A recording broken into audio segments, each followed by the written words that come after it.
Capítulo 10, doença cardiovascular e manejo do risco.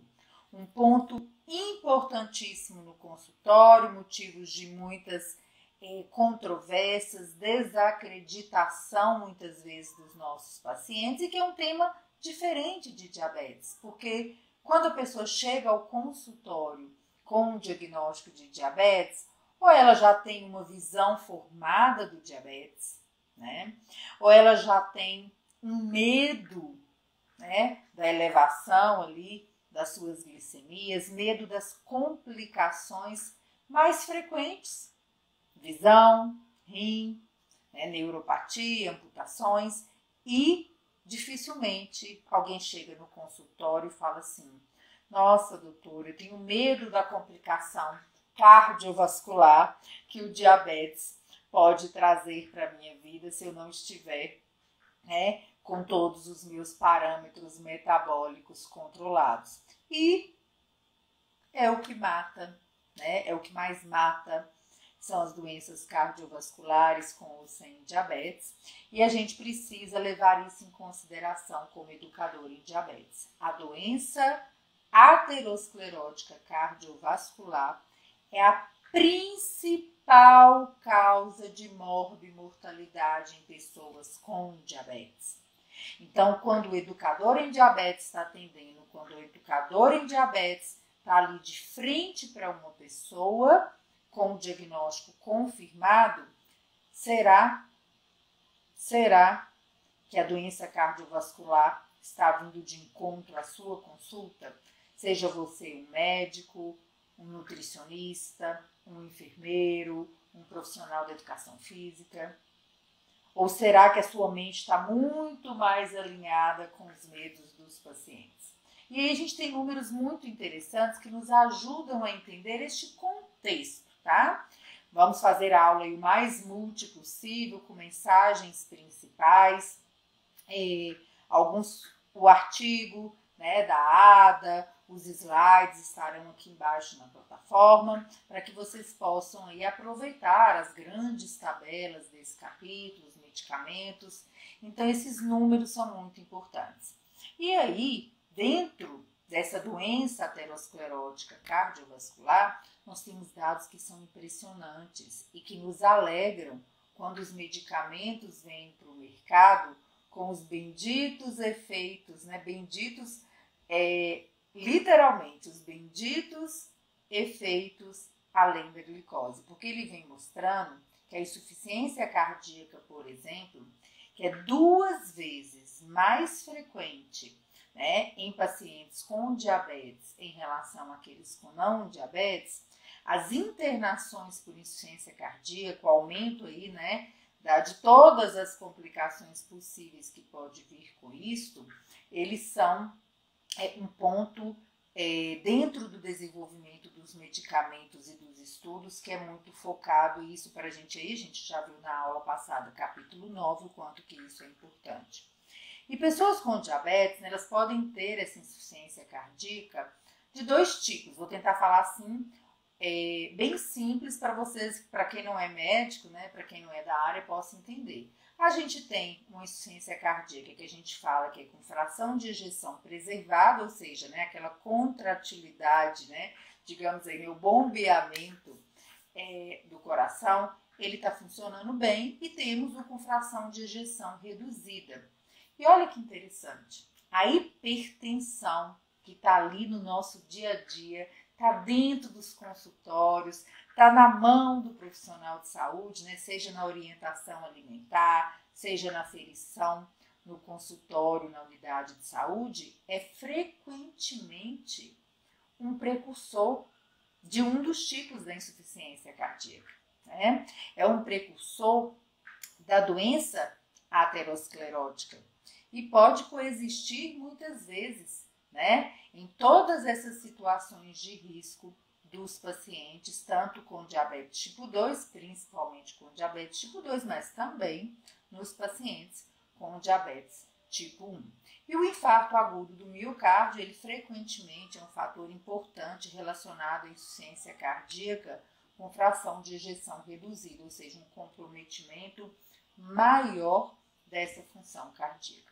Então, vocês já estão percebendo que não dá para deixar de fora esta conversa, né? Quando a gente vai falar de doença aterosclerótica, de hipertensão, de dislipidemia, de todos esses parâmetros que puxam o educador para a ação, não dá para ficar de fora, né? E quando eu falo, então, em relação a essa doença aterosclerótica cardiovascular, lembrando, né, gente, toda vez que a gente fala de doença aterosclerótica cardiovascular, estamos falando de quê? Infarto, AVC e doença arterial periférica, se ela estiver relacionada à doença aterosclerótica. E quais são aí, então, os pontos que a ADA frisa?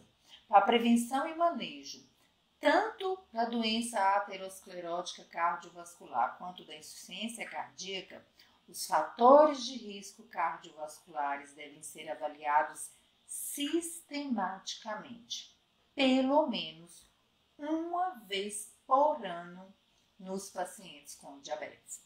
E aí, quais são, né, esses fatores de risco? A duração do diabetes, obesidade e sobrepeso, hipertensão, dislipidemia, tabagismo, história familiar de doença coronariana prematura, doença renal crônica e presença, né, de proteína na urina, albuminúria. Parece brincadeira a gente falar assim, pelo menos uma vez por ano, mas vocês sabiam que a maioria dos pacientes não tem esses fatores de riscos avaliados?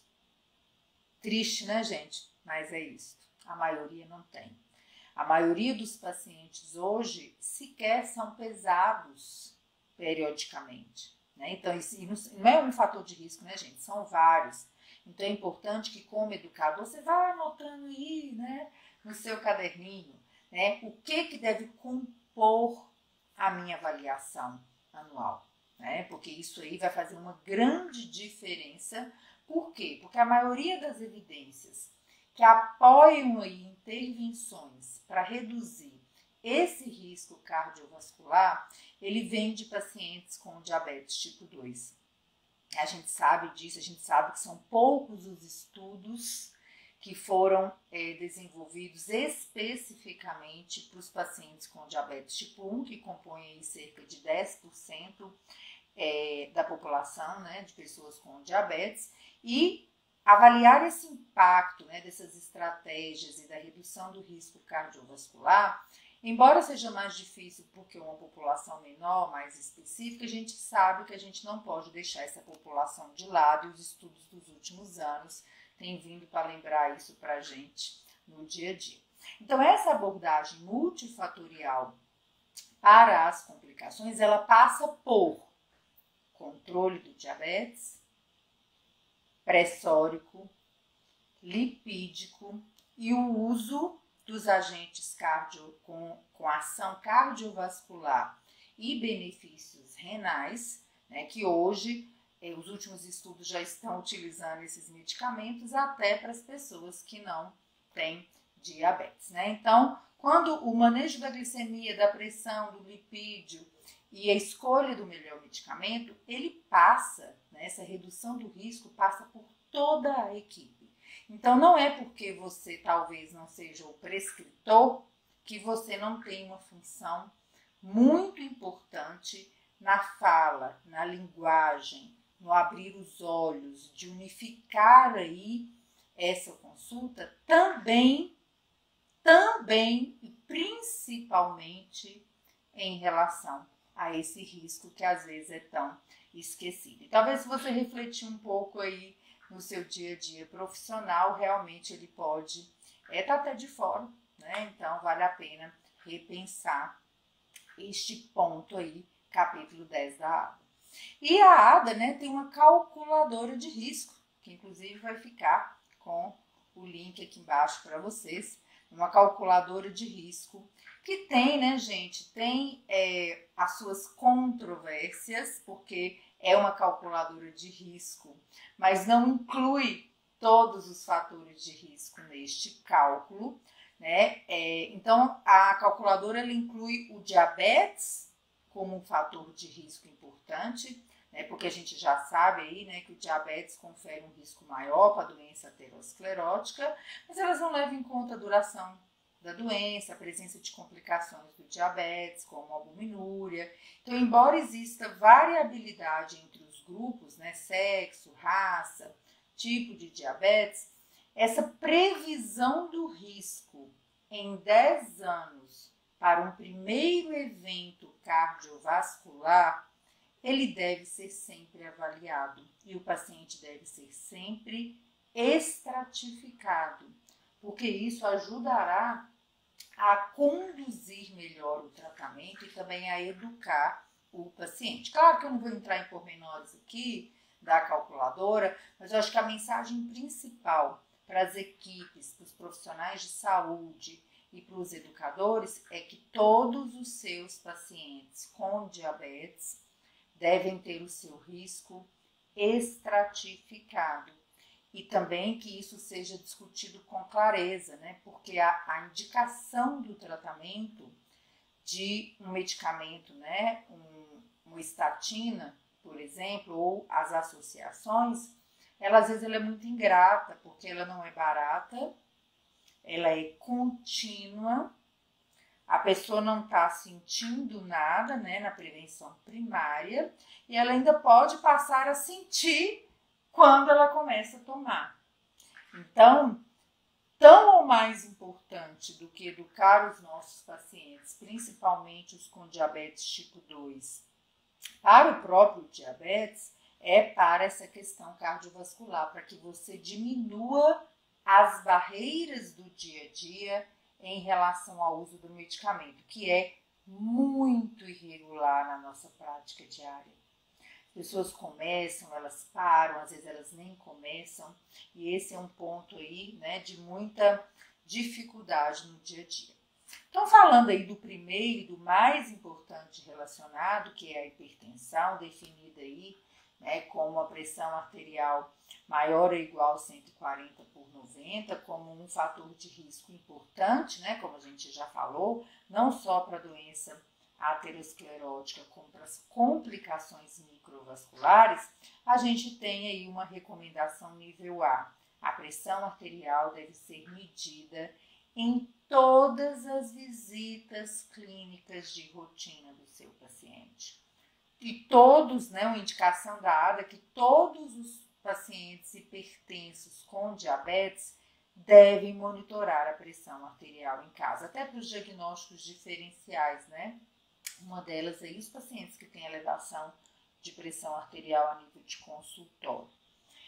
Nível B de evidência nas diretrizes da ADA. Pacientes com diabetes e hipertensão, né, para os pacientes com diabetes e hipertensão, as metas de pressão arterial devem ser individualizadas, né, como todo o restante do tratamento, através de um processo de tomada de decisão compartilhada, que aborde o risco cardiovascular, os potenciais efeitos adversos destes medicamentos e também as preferências e possibilidades dos pacientes. Para os pacientes, né, por esses indivíduos com diabetes e hipertensão, que têm um maior risco cardiovascular, ou seja, já tem uma doença aterosclerótica cardiovascular estabelecida, ou calculando-se o risco em 10 anos, tem a chance de ter um primeiro evento cardiovascular, um risco maior ou igual a 15%, uma meta de pressão arterial menor que 130/80 pode ser apropriada se for alcançada com segurança. Nível B de evidência. Para os pacientes com diabetes e hipertensão, com o menor risco de doenças cardiovasculares, o que é o menor risco? Primeiro episódio de acometimento cardiovascular em 10 anos menor que 15%, tratar para um alvo menor que 140/90, nível A de evidência. E para gestantes com diabetes, com hipertensão pré-existente, uma meta de pressão arterial mais rigorosa, né, entre 110 e 135 de sistólica e no máximo 85 de diastólica é sugerida nos estudos nível A de evidência, com o objetivo de reduzir o risco, né, de hipertensão materna acelerada, pré-eclâmpsia e minimizar aí, né, o risco de atraso no crescimento intrauterino. E em relação às mudanças, né, de estilo de vida, tão falada desde o capítulo 1 da ADA, pessoas com diabetes com pressão arterial acima de 120/80, fortificar, repetir que a intervenção do estilo de vida consistente com o alcance de um peso adequado, de uma perda de peso, a gente já discutiu sobre isso também, né? Perdas de peso modestas já fazem uma diferença enorme no dia a dia. A redução do sódio, a moderação nessa ingestão de álcool e o aumento da atividade física, nível A de evidência. E quando a gente passa para os medicamentos, a gente tem muitas e ótimas evidências de mais tempo, que claro, não é um ponto crucial para que toda a equipe participe, mas é importante que a equipe se acostume com os nomes, né? Lembre aí no dia a dia, porque você vai pegar na receita, às vezes você vai ajudar a separar um medicamento, né? Então, assim, ser totalmente aleatório, se você não é o prescritor, não é para especialista, né? Então, é importante que a gente passe por isso aqui para que você se habitue um pouquinho aí, né, com esses nomes e essas tabelonas de medicamento, né? Então, se os pacientes com pressão arterial confirmada no consultório, ou seja, acima de 140/90, eles devem, né, serem orientados que, além da mudança de estilo de vida, devem iniciar um medicamento e uma titulação oportuna dessas doses, a fim de atingir as metas apropriadas para o seu caso. E aqueles com hipertensão em níveis maior ou igual a 160/100, prestem atenção, devem, além da mudança do estilo de vida, ter um início imediato e uma titulação oportuna de 2 medicamentos, né? A terapia aí, o diabetes acompanha aí, né? Se acompanha essa terapia dupla de acordo com o nível inicial na confirmação, ou a combinação de comprimidos únicos com 2 drogas, né? Que também aí é muito frequente na área da cardiologia. Nível A de evidência também. O tratamento para hipertensão arterial, ela deve incluir aí, né, os medicamentos também associados com a redução dos eventos cardiovasculares, nível A de evidência. Inibidores da enzima conversora de angiotensina, ou os bloqueadores dos receptores de angiotensina, medicamentos muito comuns na prática da cardiologia, eles são a primeira linha de tratamento nível A de evidência também. Aí fica mais fácil para os prescritores. E, muitas vezes, a terapia com múltiplas drogas são necessárias para atingir essas metas, como a gente falou. Ponto importante que a gente ainda vê muito na prática, e a ADA deixa muito claro com nível A de evidência, e vale principalmente para os prescritores, não devem ser utilizadas combinações dos inibidores de EC, bloqueadores dos receptores de angiotensina. Combinações dos inibidores da ECA ou bloqueadores dos receptores de angiotensina com inibidores diretos da renina também não devem ser utilizados em combinações, porque existem falhas no benefício, na prevenção dos eventos cardiovasculares, além de ter um aumento nas taxas de eventos adversos, como aumento do potássio, síncope e lesão renal aguda. E a gente ainda vê muita combinação no dia a dia, infelizmente. Nível A de evidência também.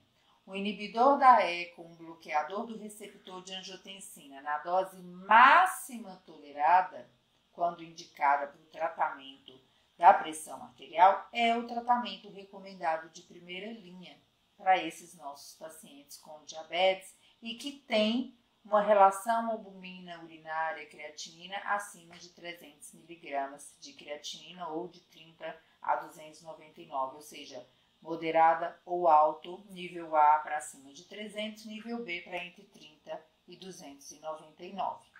Se uma classe não é tolerada, nível B de evidência agora, ela deve ser substituída, ou seja, cuidado com ajustes inferiores aos necessários, ao invés de se trocar, né? Porque na cardiologia, na hipertensão, a gente também tem uma inércia terapêutica danada e às vezes os pacientes ficam muito acima dessa meta, tá?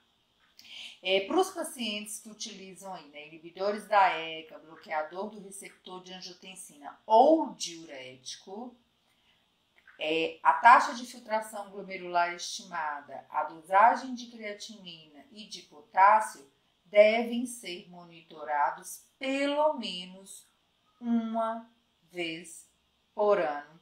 E isso é um nível B de evidência. E é um capítulo que vale muito a leitura, vale muito o esmiuçamento aí, né, das imagens e das tabelas do capítulo, porque elas são muito claras em relação para o prescritor que caminho seguir de acordo com cada valor na avaliação daquele seu paciente, drogas preferenciais, drogas em associação. Então, para quem está aí nessa lida do dia a dia, vale muito a pena essa leitura. Quando a gente parte para a questão dos lípides, não deveria ser um assunto controverso, mas também ainda não é muito fácil no dia a dia esse processo educacional. Claro, nível A de evidência, como várias outras coisas no dia a dia na saúde, modificação do estilo de vida, né? Então, o papel do educador na prevenção cardiovascular e no controle do diabetes, eles são insubstituíveis. Então, a modificação do estilo de vida com foco na perda de peso, se for indicado, obviamente, a aplicação, né, de dietas no Mediterrâneo, dieta DASH, redução de gorduras, todo esse processo que a gente já teve oportunidade de discutir, que as colegas da nutrição fazem muito bem, de uma forma individualizada, além do aumento da atividade física, devem ser recomendados e reforçados para melhorar o perfil lipídico e reduzir o risco de doença cardiovascular. Outro ponto, intensificar a terapia e otimizar o controle glicêmico para aqueles pacientes que estão com níveis elevados de triglicéridos acima de 150 e ou um HDL baixo, menor que 40 para homens e menor que 50 para mulheres, nível C de evidência. E aí, em relação aos triglicéridos, né, a gente vai falar um pouquinho mais para frente, que também é um outro ponto sofrido, porque existe uma indicação muito liberal, né, das drogas para tratamento da hipertrigliceridemia, mas com níveis de triglicéridos muito baixos, né, o que potencializa muito os efeitos colaterais. Então, há de se tomar muito cuidado, porque a gente sabe que a principal indicação é o risco de pancreatite. Então, cuidado com a liberalidade, já que o principal reforço aqui, né, não só nessa diretriz, né, como em várias outras, é um reforço para as mudanças do estilo de vida nesse caso, tá? Em relação ao monitoramento do perfil lipídico, né, outro ponto da ADA, quais são as recomendações aqui, já um nível E de evidência, baseado em consensos de especialistas. Em adultos que não tomam estatinas ou qualquer outra terapia para redução de lipídios, é razoável obter um perfil lipídico no momento do diagnóstico do diabetes, nessa avaliação médica inicial, e a cada 5 anos, se menor de 40 anos, ou mais frequentemente, de acordo com a indicação, né, gente? Então, não precisa estar pedindo perfil lipídico de 3 em 3 meses para paciente, tá? Outra recomendação também nível E de evidência, obter um perfil lipídico no início do uso das estatinas ou de outra terapia de redução lipídica e 4 a 12 semanas após o início da terapia ou mudança de dose. E anualmente, pois isso pode ajudar a monitorar a resposta à terapia e informar, né, toda a equipe em relação à adesão aos medicamentos. Então, mais uma vez, não precisa ser de mês em mês, nem de 3 em 3 meses. Em relação à prevenção primária, né, ou seja, aquela pessoa que não teve um evento cardiovascular, e aí a gente tem vários níveis de estratificação, né? Então é importante que a gente tenha essa clareza para os nossos pacientes, já que a gente sabe que não só no Brasil as indicações são claras, mas o número de pessoas usando de forma correta não acompanha as indicações e as diretrizes, né? Então, a gente pega aí a maioria dos pacientes com diabetes tipo 2, com indicação clara, nível A de evidência. Pessoas com diabetes de 40 a 75 anos, sem doença cardiovascular aterosclerótica diagnosticada, deve receber a prescrição de uma estatina de intensidade moderada, além da mudança do estilo de vida.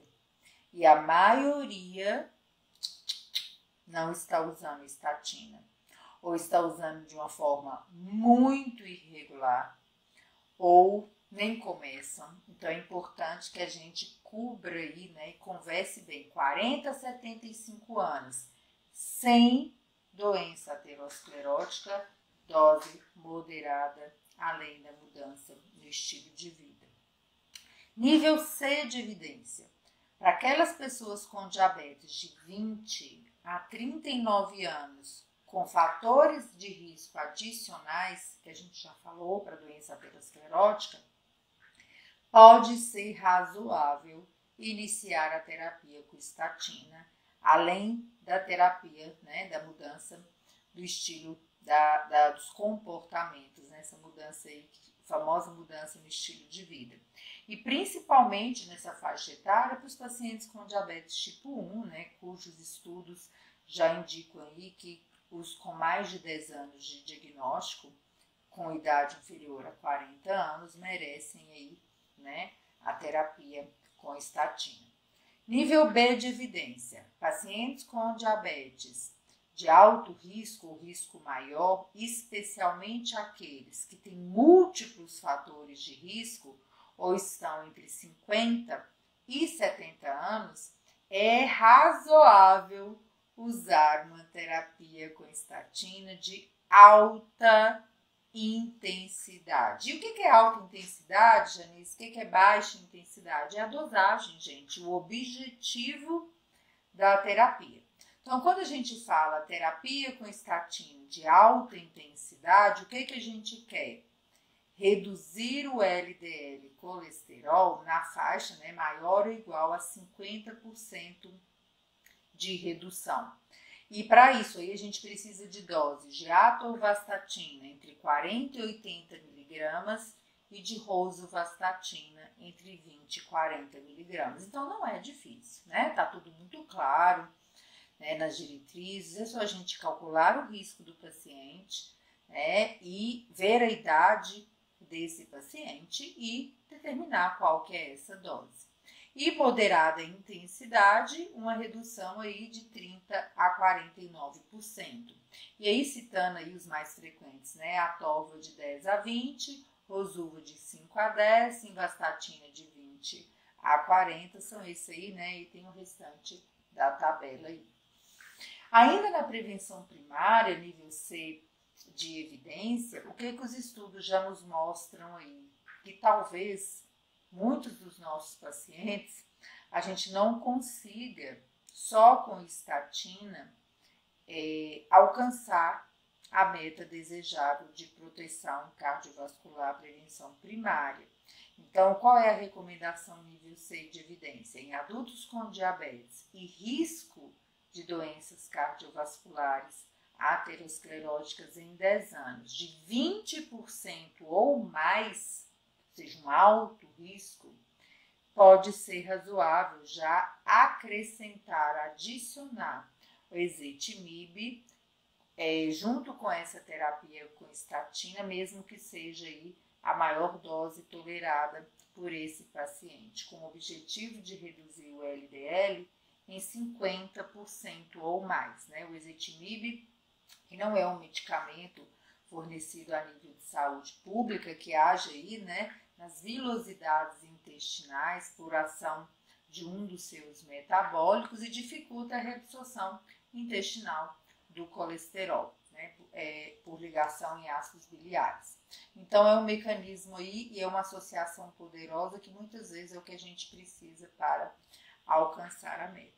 Então, como eu comecei a falar, né, as pessoas com diabetes tipo 1 com menos de 40 anos, ou seja, muitas vezes são, né, a mesma pessoa, nós temos poucos trials, né, um desses trials, o HPS, que a idade limite para entrar, né, a menor limite de idade foi de 40 anos, né, pegou um subgrupo de pacientes, de 600 pacientes, na verdade, com diabetes tipo 1, e essa redução do risco com o uso da estatina, embora não significante, ela foi semelhante aos pacientes com diabetes tipo 2. Então, a gente tem aí também vários outros estudos em relação à prevenção primária. Então, a gente individualiza, né? A gente olha o tempo, principalmente, de diagnóstico. O tempo acima de 10 anos, ele faz mais diferença. Passando para a prevenção secundária, o que é nível A de evidência? Para pacientes de todas as idades com diabetes e doenças cardiovasculares ateroscleróticas, a terapia com estatina de alta intensidade deve ser adicionada à modificação do estilo de vida nível A de evidência. Para esses pacientes com diabetes e doenças ateroscleróticas consideradas de alto risco, se o colesterol LDL for maior ou igual a 70, né, número mágico, com a dose de estatina, com a maior dose de estatina tolerada, a gente deve considerar adicionar uma terapia adicional de redução do LDL, né, como o ezetimibe ou inibidor da PCSK9, uma droga mais recente aí, com um poder de diminuir LDL colesterol da faixa média de 50%, e isso é o nível A de evidência. Nível E de evidência. Pacientes que não toleram a intensidade pretendida, deve-se usar a dose de estatina máxima que ele tolere. Não é tirar de uma vez o medicamento, que é o que acontece com muita frequência, deixando os pacientes descobertos. Então, mas ele tinha indicação, Janice, de 40. Mas ele não aguentou 40, ele aguentou 20, mais que 20 não vai 20 mesmo, né? Tenta-se a associação, mas tentar não retirar esses medicamentos, tá? Prevenção secundária, nível B de evidência. Adultos com idade acima de 75 anos, né? Uma dúvida frequente, que já estejam em terapia com estatina e a prevenção secundária, ou seja, a pessoa já teve um evento, né, cardiovascular, é razoável sim continuar o tratamento com a estatina. Então, os idosos são muitas vezes, né, são muitas dúvidas na prática para os idosos.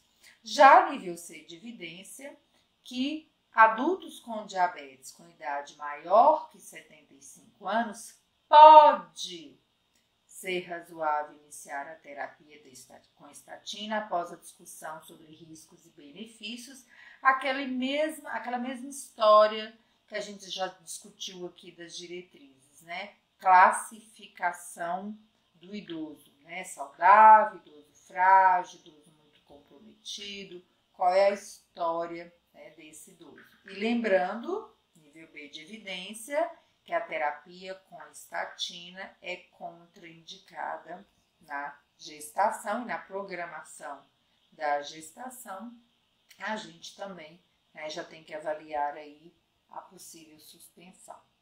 Em relação aos triglicéridos, que a gente já começou a tocar no assunto, né, qual é a indicação? Nível C de evidência. Pessoas com triglicéridos em jejum maior ou igual a 500, a gente deve avaliar as causas secundárias dessa hipertrigliceridemia e considerar a terapia medicamentosa para reduzir o risco de pancreatite. Quem tem o triglicérides em níveis mais baixos, né, de 175, 150, 175 até 499, a equipe de saúde precisa abordar e tratar os fatores, né, que levam, que são causadores aí, na sua maioria, desses valores, né? Por exemplo, obesidade, a síndrome metabólica, diabetes descompensado, uma doença hepática crônico-renal, uma síndrome nefrótica, um hipotireoidismo e avaliar se o uso de medicamentos, né, que podem elevar esses triglicéridos estão sendo utilizados. Então, isso é muito mais importante do que enfiar ali mais um medicamento em associação, que inclusive pode aumentar os efeitos colaterais, e isso é muito preocupante. Popularmente falando, né, e jornalisticamente lembrando, a questão do risco de diabetes com as estatinas, né, uma objeção frequente dos profissionais de saúde para essa prescrição, né? E o que a gente tem aí muito bem documentado? Existem uns estudos, sim, que relataram um risco modesto, né, de aumento dos novos casos de diabetes com o uso de estatina, mas limitados, na maioria dos estudos, aí, aqueles pacientes que já tinham fatores de risco para o diabetes. Porém, embora o uso dessa estatina estivesse associado ao risco de diabetes, a redução dos eventos cardiovasculares com a estatina superava nos estudos em muito o risco de um diagnóstico de diabetes, ou diabetes incidente, mesmo para aquelas pessoas com maior risco ou mais fatores de risco para o diabetes. Então é importante que a gente tenha clareza quando nós falarmos aí deste assunto no dia a dia. Outro ponto importante que também já foi levantado e a ADA também pontua é a questão do prejuízo da função cognitiva com agentes hipolipemiantes. E resume uma frase, né? Não tem, sem evidências de associação de risco, né? Então, ponto final. Em relação aos agentes antiplaquetários, né, a gente também é outro ponto, né? Todo dia tem uma história, todo dia tem um artigo, mas vamos nos ater às recomendações das diretrizes mais atualizadas. Nível A de evidência. O uso da aspirina, né, o AS, entre 75 e 162 mg dia, como estratégia de prevenção secundária em pessoas com diabetes e histórico de doenças cardiovasculares ateroscleróticas. Nível B de evidência. Para pacientes com doença cardiovascular aterosclerótica e alergia à aspirina, o clopidogrel, 75 mg por dia, pode ser utilizado. E quem lida com diabetes aí, né, com muita frequência, vê as receitinhas aí, né, gente, do clopidogrel, do ticagrelor, que são esses antiplaquetários mais utilizados aí na nossa prática. E nível A de evidência, que também é muito frequente aí para os especialistas, a terapia plaquetária dupla, a aspirina em baixa dose, né, com um inibidor da P2Y12, que é a classe aí que está o clopidogrel. É razoável por 1 ano após uma síndrome coronariana aguda e pode ter benefícios além desse período também, né? Claro que quem conduz isso aí no dia a dia é a cardiologia. Nível A de evidência. O tratamento em longo prazo com essa terapia antiplaquetária dupla deve ser considerada para pacientes com intervenção coronária prévia, que tem um alto risco de uma isquemia e um baixo risco de sangramento, para que se possa haver a prevenção de eventos cardiovasculares maiores. A terapia de combinação com aspirina e o rivaroxaban, né, que aí o nome comercial é o Xarelto, mais conhecido, em baixas doses, deve ser considerada para os pacientes com doença arterial e ou periférica estável e baixo risco de sangramento, nível A de evidência. E por fim, e não menos importante, uma dúvida também muito frequente ainda em relação à avaliação para doença cardiovascular. E quais são as evidências? Nível A de evidência, não esqueçam. Em pacientes assintomáticos, triagem de rotina para doença arterial coronariana não é recomendada, pois não melhora os resultados, desde que os fatores de risco para essas doenças estejam sendo tratados, né? Então, a gente tem que ter muito cuidado com esse alinhamento de indicar ou não para os assintomáticos.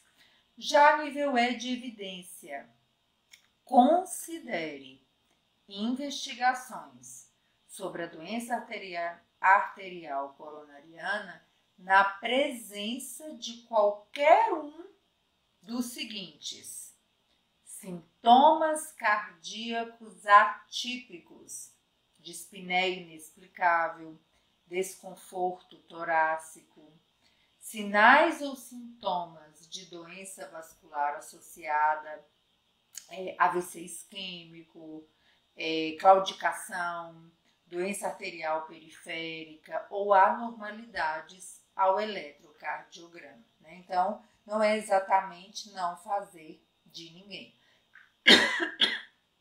E por fim, numa grande parte do capítulo, é novamente reforçado o papel do tratamento do diabetes com as opções de escolha, com as drogas com os efeitos além da glicose e proteção cardiovascular e renal, principalmente os inibidores da SGLT2 e os agonistas dos receptores de GLP-1, que nós falamos no capítulo 9, né, na semana anterior.